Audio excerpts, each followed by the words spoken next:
What's up, Sawadee Pops? Ang lakas ng ulan, zero visibility ngayon. Alright, ano kaya magandang kainin? Lakas ng ulan, mga Pops. Luluto tayo.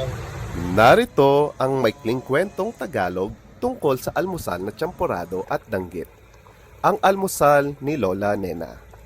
Tuwing Sabado ng umaga, walang palya si Lola Nena sa paghahanda ng kanyang paboritong almusal. Tiyemporado at danggit.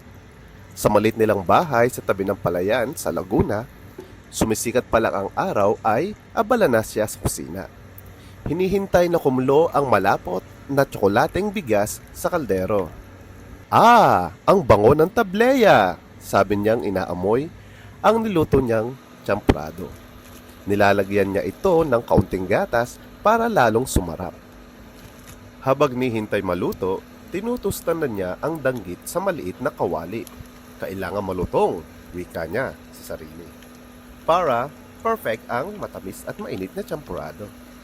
Maya-maya, dumating ang kanyang apo na si Lino. Bagong gising, hapong-hapo sa kakalaro ng online games magdamag. "Lola, anong almusal?" tanong ni Lino habang hinihikab. "Tiyemporado at danggit, paborito mo to, di ba?" sagot ni Lola Nena sabay ngiti. Hehehe. Paglingon ni Lino sa mesa, napangiti rin siya. Nandun na ang mangkok ng mainit na tiyemporado. May guhit ng gata sa ibabaw at sa tabi nito ang malutong at maalat na danggit. Kumuha si Lino ng kutsara at tikim agad. "Lola, ang sarap! Parang balikbata ako!" Tumawa si Lola Nena. Kasi naman, yan ang almusal mo. May halong alaala." At habang kumakain si Lino, naalala niya ang panahong siya ay maliit pa. Laging nasa tabi ni Lola tuwing umaga. Habang pinapanood niyang kumukulo ang tiyemporado at niluluto ang danggit sa bawat subo, hindi lang siya nabubusog sa sarap, kundi sa pagmamahal na kasama nito. Wakas!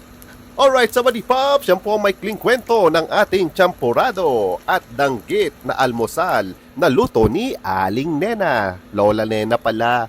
Alright, Sawadee Pops! So, what's up?